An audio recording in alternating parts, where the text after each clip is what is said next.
몇 년 전에요, 대한민국을 뜨겁게 달구었던 한 오디션 프로그램이 있었습니다. 여러분들께서 한번 들어보신 그 노래 픽미 픽미 픽미업 들어보셨습니까? 이 젊은 분들은 아실 거예요. 그리고 이제 여자분들이 부른 게 이 노래였고요. 오늘 밤 주인공은 나야 나 나야 나 이런 노래가 있었어요. 젊은 아이들 101명이 나와서 11명만이 살아남는 생존 서바이벌 그 연예인 데뷔 프로그램이었는데요. 그러면서 그렇게 픽미가 뭐예요? 나를 찍어줘, 나를 선택해줘, 나를 봐주세요 라는 그 의미를 가지고 있단 말이죠. 그리고 남성들이, 아이돌 남성 그룹들이 했던 말은 오늘 밤 주인공은 나야 나, 내가 주인공이야 하면서 자기를 알아봐 달라고 하는 그 노래의 가사들이었어요. 저도 빛나고 싶고 나도 연예인이 되고 싶고 스타가 되고 싶어요 하면서 그렇게 TV 속의 그 외침 우리가 함께 보았던 시간이었는데요. 그런데 그 외침이요, 여러분 TV에만 있는 게 아니라 우리나라 대부분의 전반에 걸쳐서 있지요. 어린 시절부터 많은 아이들이 교육 프로그램 속에 1등이 아니면 안 된다라는 그 세상에 훈련되어진 시간들이 아마도 우리들의 그 마음을 대변하고 있는 것 같아요. 성공한 사람만이 가치 있다라는 이 메시지가 계속적으로 우리들의 마음속에 들어오고 주입되어졌죠.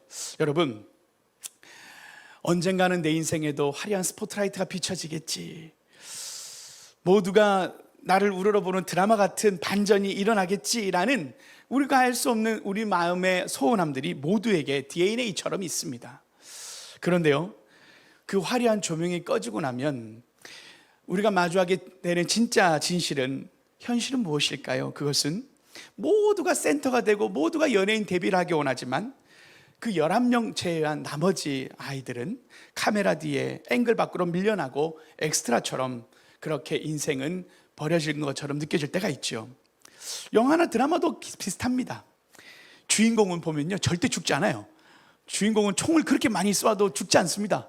그런데 엑스트라들은요, 주인공이 한 번 총 쏘면 다 죽어버립니다. 그냥 이렇게 다다다다 하면 그냥 탁탁탁탁 다 죽는데 그 엑스트라들은 파리 목숨처럼 죽어버립니다. 아무도 기억하지 않아요. 애도조차 없습니다. 이름도 기억하지 않죠. 그러니 세상 사람들은 이렇게 얘기하는 것 같아요. 그러니 성공해야 돼, 그러니 더 부자가 돼야 돼, 더 인정받아야 돼 라는 그 외침이 그렇게 파리목수처럼 버려지는 것 같은 것이 너무 싫으니까 그렇죠. 그래서요, 사람들은요, 그 어떻게 하면 그 기준에 맞출까 발버둥 칩니다.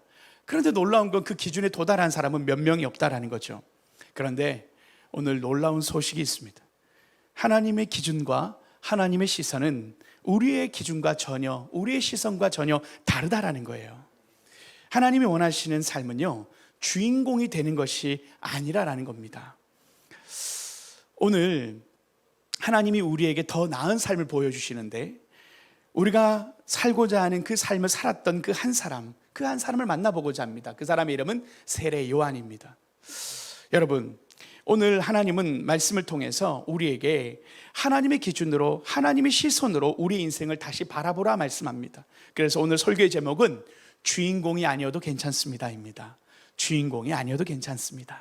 오늘 이 말씀을 통해서 하나님의 위로가, 또 하나님이 우리의 인생을 향한 하나님 주시는 말씀을 듣는 시간이 되기를 원합니다. 여러분, 오늘 말씀을 우리가 함께 들어가 보기를 원하는데요, 오늘 본문 말씀 1장 19절에 보면 이런 말씀이 있어요. 유대인들이 예루살렘에서 제사장들과 레위인들을 요한에게 보내어 네가 누구냐 물을 때에 요한의 증언이 이러하니라 라고 하면서 이야기가 시작됩니다. 세례 요한을 향하여 유대인들이 사람을 보내요. 세례 요한 넌 누구냐 라고 묻는 질문으로 오늘 본문이 시작됩니다. 당시에 이 세례 요한의 인기가 거의 스타급이었거든요. 왜냐하면 마태복음 3장 5절 6절 보면 이런 말씀이 있어요. 제가 읽어보겠습니다. 이때에 예루살렘과 온 유대와 요단강 사방에서 다 그에게, 이 요한입니다, 다 그에게 나와 자기들의 죄를 자복하고 요단강에서 그에게 세례를 받더라. 수많은 사람들이, 예루살렘이면 어디입니까? 수도에서부터, 먼 곳에서부터 이 요단강 여기까지 세례 요한에게 세례받고자 수많은 사람들이 몰려든 겁니다. 수십만의 사람들이 몰려들어요. 세례 요한 한번 얼굴 보고 그 세례 요한에게 세례 한번 받는 것이 많은 사람들의 정말 말 그대로 꿈인 것처럼 당시 최고의 스타가 세례 요한이었습니다. 그러니 오늘 유대인들이 저 세례요한 도대체 누군데 저렇게 사람들이 모여들고 도대체 세례요한에 대해서 궁금하면서 그가 하는 일에 대해서 정확하게 한번 정리를 해야 되겠다라는 마음으로 오늘 그렇게 유대인들이 사람을 보내서 세례요한에게 찾아온 거예요. 네가 누구냐라고 질문을 하면서 시작된 거죠. 그때 세례요한 20절에 이렇게 이야기합니다. 요한이 드러내어 말하고 숨기지 아니하니, 드러내어 하는 말이 나는 그리스도가 아니라 한데 라고 시작합니다. 여러분, 여기서 세례요한이요, 드러내어 말하다라는 게 중요한데 이중적 표현이에요. 드러내어 말하고 숨기지 않았다라는 건 단호했다라는 거예요. 단호하게 그가 그의 입장을 대변합니다.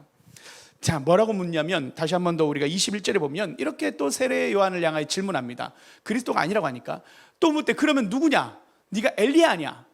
이르되 나는 아니라. 또 묻되 네가 그 선지자냐? 대답하되 아니라 라고 말하면서 세 번이나 그리스도가 아니다, 나는 엘리야가 아니다, 나는 그 선지자가 아니다 라고 하면서 세 번 부인합니다. 드러내어 말합니다. 정확하게 입장을 이야기하면서 나는 아니다 라는 거죠. 당시 이제 세례 요한이 얼마나 인기가 많았으면 사람들이 엘리야다 아니면 그리스도다 이런 말들이 있으니까 세례 요한이 우쭐댈 수 있잖아요. 조금 내가 엘리야인가? 스스로가 착각에 빠질 수 있거든요. 왜냐하면 사람들이 많이 모이면 그 인기와 그 영향력에 대해서 와, 내가 그 정도 위치까지 올라왔나 생각하면서 약간 말을 흐릴 수 있거든요. 글쎄 이렇게 사람들이 더 따르게 글쎄 그렇게 말을 조금 흘릴 수 있잖아요. 근데 드러내요 명확하게 말합니다. 아니다. 여러분, 이게 참 겸손이 오늘 여기서부터 세례 요한의 이 자세와 마음을 우리가 함께 볼 수 있는 겁니다. 이 세례 요한이 어떤 기준으로 세상을 살았는가를 우리가 하나씩 힌트를 보는 거죠. 세례 요한이 단호하게 자신이 교만할 수 있는 그 감정적 그리고 그 분위기상에서 자기가 높아질 수 있는 그 상황 속에서 단호하고 명확하게 아니다라고 먼저 시작합니다. 그러니까요, 사람들이요, 그러면 넌 도대체 누구냐라고 이야기하는 거예요. 왜? 사람들이 네가 누구길래 세례를 주느냐, 이게 질문이었어요. 네가 뭔데 세례를 주냐? 네가 그리스도도 아니고 엘리야도 아니고 그 선지자도 아니면 도대체 뭔데 네가 세례를 주냐라고 하니까 세례요한이 이렇게 대답합니다. 22절과 23절 말씀 같이 읽어볼까요? 시작. 또 말하되 누구냐? 우리를 보낸 이들에게 대답하게 하라. 이르되 나는 선지자 이사야 말과 같이 주의 길을 곧게 하라고 광야에서 외치는 자의 소리로라 하니라. 이사야서 40장 3절에 예언되었던 그 선지자가 바로 이 세례 요한의 광야에 외치는 자의 소리를 직역합니다. 세례 요한은 자신을 소리라고 이야기합니다. 자신을 소리라고 말하는데 우리가 오늘 요한복음 우리가 지난주에 살폈지만 예수님은 말씀이라고 했지 않습니까? 말씀인데 이 말씀과 소리의 차이는 매우 큽니다. 말씀은 내용이고 본질이고 영원한 실체인데 소리는 말 그대로 하나의 매체고 전달하고 나면 사라지는 거예요. 예를 들면 이거요. 불이야 하면 누가 불이야 소리 낸지 몰라요. 그게 말 그대로 정보가만 전달된 거예요. 말 그대로 불이야라고 하는 이 소리는 사라집니다. 그것처럼 세례 요한은 자신을 나는 그저 소리다라고 이야기합니다. 소리의 역할은 위험을 알리는 것, 거기서 그렇게 알리고 사라집니다. 소리의 역할은 거기까지예요. 메시지가 잘 전달되면 소리는 사라져도 된다라는 입장인 거예요. 나는 사라져도 되는 사람이다. 세례 요한이 그것을 먼저 이야기하면서 세례 요한이 알리고 싶었던 사람은 누구냐? 불이야라고 말하고 싶었던 분은 뭐냐? 예수님이 누구시다라는 것을 세례 요한은 알리고 싶었던 거죠. 예수님이 그리스도시다라는 것을 알리고 자신은 사라지는 역할이 세례 요한의 역할이라는 것을 세례 요한이 자신을 소리다라는 말로 함께 자신을 정의합니다. 그러니까요, 다시 아까 얘기했던 것처럼 단순히 그냥 그렇게 말하니까 이제서야 세례 요한에게 다시 한번 질문합니다. 1장 24절 25절 다시 한번 볼게요. 제가 읽겠습니다. 그들은 바리새인들과 보낸 자라 또 물어 이르되 네가 만일 그리스도도 아니요 엘리야도 아니요 그 선지자도 아니면 어찌하여 세례를 베푸느냐. 구체적으로 이야기를 하니까 세례 요한이요 이렇게 대답해요. 세례 요한이 갑자기 생뚱맞는 대답처럼 보이지만 동문서답처럼 보이는데 정확하게 이렇게 얘기합니다. 26절 27절인데 같이 읽어봅시다. 시작. 요한이 대답하되 나는 물로 세례를 베풀거니와 너희 가운데 너희가 알지 못하는 한 사람이 섰으니 곧 내 뒤에 오시는 그이라. 나는 그의 신발끈을 풀기도 감당하지 못하겠노라 하더라. 여러분, 여기서 우리가 그렇게 많이 들었던 신발끈을 풀기도 감당치 못하겠는 존재가 바로 나다. 나는 그 예수님을 드러내는 존재인데 나는 그의 신발끈도 풀지 못한다라는 말을 합니다. 여기서 우리가 조금 더 문화적으로 알아야 되는 거는요, 신발끈을 푼다라는 거는요, 말 그대로 당시 스승과 제자 관계에서도 모든 것을 스승으로 해서 할 수 있지만 그 스승을 향하여 신발끈을 푸는 일은 제자가 하지 않았습니다. 다시 말하면 이 제자도 너무나도 비천한 일은 하진 않았어요. 스승 앞에서 스승에게 모든 걸 다 했었지만 스승의 신발끈을 묶는 일은 하지 않았던 정도로 이 신발끈을 푼다는 그 당시에는 노예들이 하는 일이었어요. 그런데 노예도요, 유대인 노예들이 하는 게 아니에요. 유대인 노인들도요 그 일은 하지 않았어요. 너무 천한 일이었기 때문에, 그 너무 자존심 상하는 일이었기 때문에 이방인 노예들만 하는 일이 신발끈을 묶는 일이었어요. 세례요한은 자신을 향하여 나는 그의 신발끈을 묶기조차 할 수 없는 존재다라고 이야기하면서 이방인 노예보다 더 낮춥니다, 자신을. 그러면서 자신을 비하하는 것처럼 이야기하는 것처럼 보이죠. 그런데요, 이게 오늘 세례요한이 가지고 있었던 진짜 겸손의 모습을 계속적으로 우리는 보고 있는 겁니다. 왜 세례요한은 그렇게 자신을 낮출 수 있었냐면 예수님이 너무 위대하셨기 때문이에요. 그것을 볼 수 있는 사람만이 자신을 낮출 수 있는 겁니다. 예수님이 어떤 분인지를 알았기 때문에 세례요한은 자신을 낮출 수 있었던 거죠. 자, 그러면서 세례요한이 또 얘기했던 소리인데 어떤 소리? 광야에 외치는 소리라고 얘기했어요. 여기 광야, 여러분, 에레모스라는 이 광야는요, 단순한 지리적 장소만을 이야기하지 않아요. 광야는 삭막하고 황량하고 사막의 그 생명이 없는 곳으로 우리가 알고 있죠. 그런데 그것은 또 다른 의미가 있어요. 뭐냐면 아무도 주목하지 않고 아무도 칭찬하지 않는 곳이 바로 광야이기도 합니다. 편안함도 안락함도 화려함도 없는 곳이 광야죠. 그런데 요한은요, 자신을 광야에 외치는 자의 소리라고 말하면서 자신의 사역지로 광야를 선택합니다. 아무도 알아주지 않는 곳, 화려한 예루살렘 성전의 강단이 아니라 요단 강변의 척박한 광야를 선택해서 그 변두리에서 그는 자신의 사역을 감당합니다. 그래서 오늘 읽었던 요한복음 1장 28절에 이렇게 또 적혀 있죠. 이 일은 요단강 건너편 베다니에서 된 것이니 요한이 세례를 베풀던 곳이더라. 여러분, 여기가 바로 베다니라는 곳은 변방입니다. 변두리입니다. 아주 알아주지 않는 촌입니다. 예루살렘과는 너무나도 떨어져 있는, 수도와는 너무 떨어져 있는 변두리 지역에 요단강 건너편 베다니에서 세례요한은 자신의 그 사역의 중심으로 삼습니다. 화려한 무대도 없고 관중도 없는 곳입니다. 여러분, 그런데 세례요한은 거기서 묵묵히 세례를 베풀며 주의 길을 닦습니다.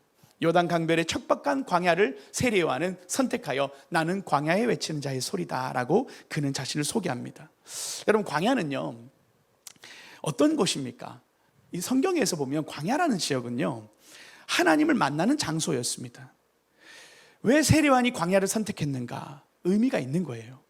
광야에서요 엘리야는 세미한 하나님의 음성을 듣고 일어났고 회복되었습니다. 이스라엘 백성은 40년 동안 광야에서 하나님의 인도를 경험합니다. 광야는요 인간의 자랑과 화려함이 사라지고 오직 하나님만 남는 곳이 광야이기 때문에 세례요한은 그 광야에서 자신의 사역과 사명을 감당합니다.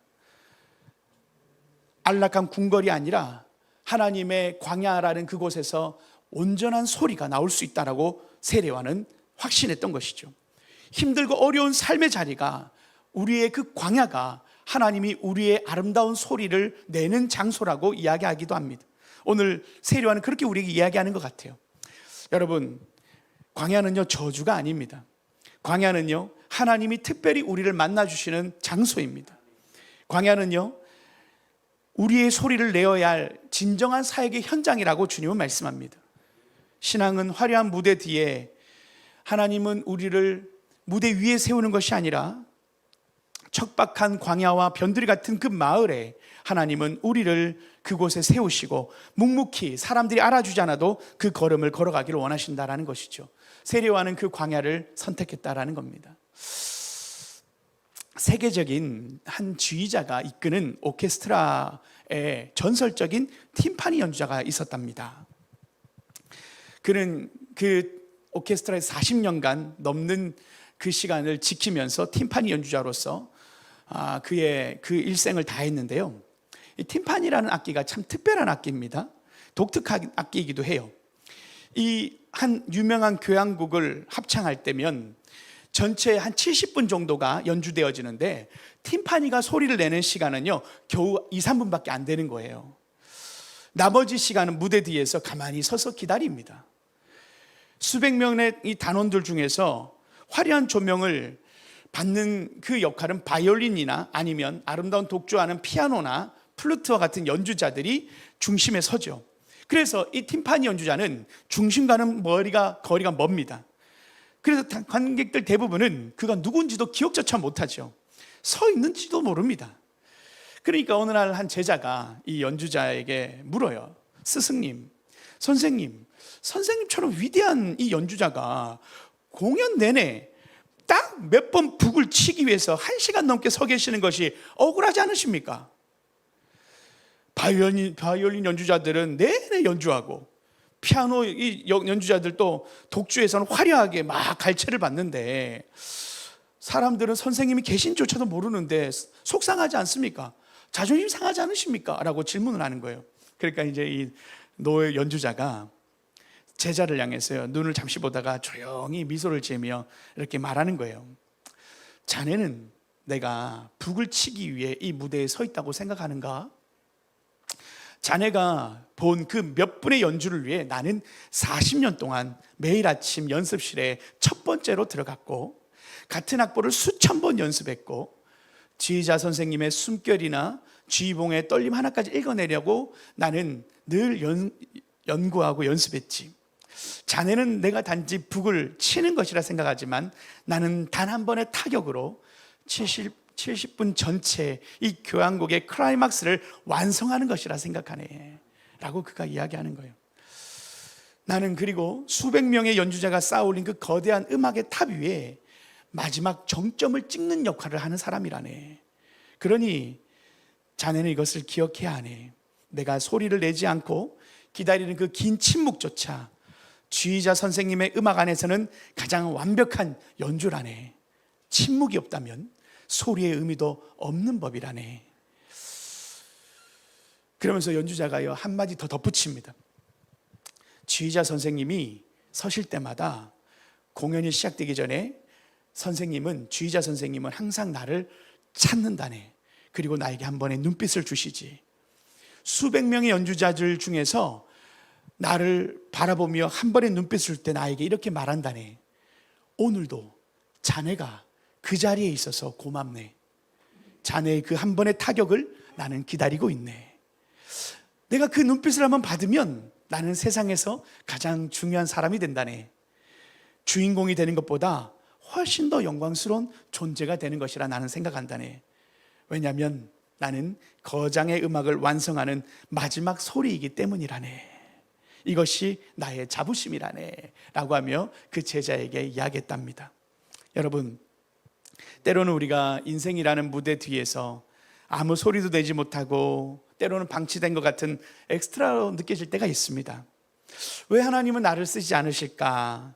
다른 사람은 다 화려하게 쓰임받는 것 같은데 왜 나만 이렇게 기다려야 할까라고 생각하는 인생의 엑스트라 같은 삶을 살아가는 분들, 또 그렇게 느끼는 분들이 계시죠. 왜 하나님은 나에게 기회를 주지 않으실까라고 생각할 때가 있습니다. 그런데 여러분 기억하십시오. 오늘 지휘자의 눈빛 한 번을 바라보며 40년간 묵묵히 자리를 지켰던 이 팀파니 연주자처럼 하나님은요 여러분의 침묵과 기다림조차 가장 아름다운 소리로 듣고 계시다라는 것입니다. 지금 우리가 소리내지 못하는 그 시간들, 알아주지 않는 그 수고들, 보이지 않는 그곳에서 흘리는 그 땀방울들을 하나님은 다 보고 계시다라는 거죠. 하나님은 가장 완벽한 순간에 가장 필요한 때에 우리를 통하여 그 소리를 바라신다라는 겁니다. 한 번의 소리가 많은 영혼의, 많은 생명의 인생을 바꾸는 그 소리로 사도 세례 요한을 쓰신 것처럼 하나님은 우리를 향하여 그렇게 지지하고 격려하고 계시다라는 거죠. 오늘 이 지휘자 한 지휘자 선생님의 눈빛을 바라보며 그렇게 그 눈빛 하나로 위로받았던 그 연주자가요 있었던 것처럼 오늘 하나님이 우리에게 동일하게 말씀하시는 것 같아요. 우리가 지키고 서 있는 그 자리, 여러분이 서 있는 그 광야 같은 자리, 주님께서 그 자리에 우리를 향하여 눈빛을 보여주시면서 이렇게 말씀하시는 것 같아요. 오늘도 네가 그 자리에 있어서 고맙다. 네가 묵묵히 서 있어 주어서 감사하다. 나는 너의 그 한 번의 소리를, 너의 그 충성스러운 침묵을 기다리고 있단다. 여러분, 오늘 이 척박한 우리의 삶의 자리, 때로는 그 자리가 일상의 광야라고 하나님은 말씀합니다. 여러분의 소리를 하나님께서는 우리를 어디로, 우리의 무대로 만드시냐면 때로는 그 광야의 자리로 우리를 초대하실 때가 있다라는 거죠. 힘든 직장이 우리의 광야가 될 수 있고, 하나님은 그곳에 우리를 세우셔서 여러분을 통해서 예수님이 드러내시려는, 예수님을 알리는 사역지로 우리를 그곳으로 보내셨다라는 사실을 우리는 기억해야 합니다. 여러분, 어려운 가정이 때로는 우리의 광야가 될 때가 있습니다. 하나님은 우리를 그 광야의 자리로 세우실 때, 이번 주가 설 명절이잖아요. 하나님 우리를 가정으로 보내시는 거죠. 하나님은 우리를 통하여 복음의 소리를 그 현장에서 내길 원하신다라는 겁니다. 우리의 광야, 그 어려운, 때로는 내가 생각하는 우리의 광야가 가정일 때가 있단 말입니다. 하나님은 우리를 통하여 복음의 소리를 바라기를 원하십니다. 때로는 질병과 고통이 우리의 광야가 될 때가 있습니다. 그 아픔 속에서 하나님은 하나님이 우리를 통하여 하나님의 신실하심을 증거할 때로 하나님은 증거하는 간증자로 우리를 세우실 때가 있지요. 그래서 우리는 그 광야에서 하나님의 소리를 내는 하나님의 증인이 되기도 합니다. 때로는 경제적인 어려움이 우리의 삶의 광야가 되기도 합니다. 그러나 그 부족함 가운데서 하나님이 우리를 채우시는 그 공급하시는 은혜를 경험하며 하나님의 사랑을 전하기도, 하나님 우리를 하나님의 증인으로 세우기도 하시죠. 여러분, 세례 요한을 우리가 함께 다시 한번 보기를 원합니다. 세례 요한은요, 광야에 외치는 소리로 살다가 어떻게 됐을까요? 그가 어떻게 됐을까요? 놀라운 거는요, 헤롯 왕에 의하여 결국은 감옥에서 생을 마감하게 됩니다. 한 무도회에서 여자들의 그 장난스러운 말로 인하여 목이 잘려 죽습니다. 광야에 외친 자의 소리라고 외쳤던 그가, 화려한 그 사람들의 스포트라이트를 받던 그가 계속 내려오며 그가 계속적으로 하나님 앞에 광야에 외치는 자의 소리로서 남으시면서 결론적으로 그는 결국 무도회장에 그가 접시에 담긴 하나의 상으로 바쳐지는 너무나도 새드 엔딩과 같은, 지독한 새드 엔딩과 같은 패배한 인생처럼 비극의 모습으로 끝나버립니다. 그런데요, 놀라운 건 예수님께서요, 그 세례 요한의 소식을 듣고 뭐라고 하시는 줄 아십니까? 마태복음 11장 11절 말씀이에요. 함께 읽어봅시다. 시작. 여자가 낳은 자 중에 세례 요한보다 큰 이가 일어남이 없도다. 여러분, 하늘의 기준으로 보면요, 요한의 삶이 가장 해피엔딩이라는 겁니다. 왜냐하면 그가 사라진 그 자리에서 영원한 생명이신 예수님께서 사역의 자리로 나오셨기 때문입니다. 예수님께서 드러나시는 그 장소가 세례 요한의 세례 이후에 예수님이 사역의 자리로 등장하십니다. 요한의 소리가 멈춘 자리에서 오히려 말씀이신 예수님이 본격적으로 사역을 시작하셨기 때문입니다. 요한의 목적은 자신이 기억되는 것이 아니라 예수님이 드러나는 것이었고, 그 목적은 완벽하게 이루어졌기 때문입니다. 여러분, 진짜 해피엔딩은요, 내가 주인공이 되는 게 아니라는 거예요. 진짜 해피엔딩은 예수님이 나를 통해 드러나시는 거라는 것입니다. 진짜 행복은 세상의 박수를 받는 것이 아니라 하나님의 사명을 완수하는 것이라는 것을 세례 요한은 우리에게 보여줍니다. 진짜 성공은요, 1등이 되는 것이 아니라 하나님께 충성하는 것이다라는 것을 오늘 세례 요한은 우리에게 말씀합니다. 여러분, 주인공이 아니어도 괜찮습니다. 오늘 우리가 세상을 살다 보면 내가 사역하는 그 현장이, 때로는 내가 수고하는 그 현실이 너무나도 그렇게 대단해 보이지 않고, 내가 잘 살고 있나, 때로 우리가 우리의 삶을 향하여 되물으면서 무언가 내가 잘 살고 있을까, 나는 잘하고 있는가라는 의심이 들 때가 있죠. 그럴 때 주님이 우리에게요, 하나님이 우리를 파송합니다. 여러분의 그 자리로 보내십니다. 네가 해야 될 일을 묵묵히 감당하라. 광야와 같은 자리로 세례요한은 그 자리가 자신의 사역의 자리인 줄 알고 광야로 나아갔던 것처럼 때로 우리의 인생의 그 어렵고 척박한 그 땅을 향하여 우리가 나가야 하지만 하나님이 우리에게 또 다른 주시는 말씀이 있어요. 그곳에서 너의 소리를 발하라. 여러분의 소리는 무엇입니까? 여러분이 감당해야 할 사역은 무엇입니까? 여러분, 제가 개척교회를 섬기면서 하나님 앞에 그런 생각을 참 많이 해요. 하나님께서 이 개척교회를 섬기면 여러분들도 아시겠지만 우리 성도님들께서 목사님 개척교회 섬기는 것이 쉽지 않잖아요. 우리 성도님들도 개척교회가 쉽지 않은 거 다 알잖아요. 그런데 저도 말씀을 준비하면서 하나님이 저에게 주시는 마음이 그래요. 화려한 무대나 예루살렘의 성전이나 그러한 곳이 하나님이 원하시는 곳이 아니라 때로는 하나님이 나를 통하여 이곳에 보내시는 그 지역이 하나님의 광야가 그곳이 하나님께서는 나의 무대라고 말씀하시고 그곳에서 하나님의 소리를 전하라고 하실 때 여러분, 우리는 소리일 뿐이지 우리가 주인일 수 없는 것처럼 내가 해야 될 역할은 하나님 앞에 말씀을 열심히 준비하는 것이다. 이 현실을 따지고 섭섭해하고 때로는 힘들어하고 그런 시간과 그런 마음을 쏟으라는 것이 아니라 내가 인생의 주인공이 되고 화려한 인생이 하나님 앞에 무언가 쓰임받는 게 인생의 전부가 아니라 작더라도 하나님이 나에게 주신 그 자리에서 하나님의 말씀을 전하는 것이 하나님의 뜻이고 나를 향한 사명이다. 그렇다면 그것이 하나님 앞에 기쁨이 된다면 충분히 잘 살고 있다. 여러분, 우리 인생이요, 화려하지 않아도 괜찮습니다. 잘 살아지 않아도 괜찮습니다. 중요한 것은 우리가 그 자리에서 내가 해야 될 일을 감당하는 것이 중요합니다. 나를 통해서 그곳에 어떤 일을 하기를 원하시는지, 우리가 힘들고 어려울수록 우리는 우리의 사역의 본질에 집중해야 합니다. 우리가 무엇을 해야 되고 내가 무엇을 해야 되는지 여러분의 주어진 일에 최선을 다하십시오. 복잡하게 생각하지 마십시오. 내가 여기서 잘 살고 있나, 힘드나, 우울하나, 감정의 기복이 있고 힘들 때마다 여러분이 해야 될 일에 하나님 주신 사명에 집중하십시오. 그러면 길이 보일 것입니다. 하나님은 우리에게 광야에 외치는 자의 소리라는 이 놀라운 말씀을 통해서 오늘 우리에게 말씀합니다. 주인공이 아니어도 괜찮다. 오늘 주님은 세례요한을 통해서 진정한 주인공은 나를 보내신 그분을 높여드리는 것이요, 나를 보내신 그분의 뜻에 순종하는 것이다. 여러분, 작은 일도요, 충성하는 것이 중요합니다. 작은 자리가 아니라 나를 부르신 자리고 내가 섬겨야 할 그 자리가 하나님의 사명의 자리고 하나님이 우리를 향하여 광야에 외친 자의 소리로서 세례 요한을 하나님 우리에게 보여주십니다. 그런데 놀라운 것은 하나님은 세례 요한을 예수님께서는 평가하시죠. 그가 세상 가운데 사람 중에 여자가 낳은 자 중에 세례 요한보다 큰 이가 없다. 사람들이 높여주는 게 중요한 게 아니라 하나님의 평가가 가장 중요하다라는 것입니다. 하나님이 우리를 어떻게 생각하느냐가 중요하지 사람들의 평가와 비교와 그 어떤 것도 중요하지 않다. 하나님이 오늘 우리를 향하여, 오늘 그 팀파니 연주자를 향하여 고맙다. 네가 그 자리에 있어줘서 고맙다. 네가 그 자리에서 견뎌줘서 고맙다.